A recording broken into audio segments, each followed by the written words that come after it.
You ask Tiger to solve. This deals with linear equations with one unknown. The final result is y equals -3. Let's solve it step by step. Simplify the arithmetic. Isolate the y. Divide both sides by -5.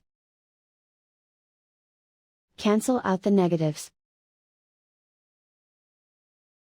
Simplify the fraction.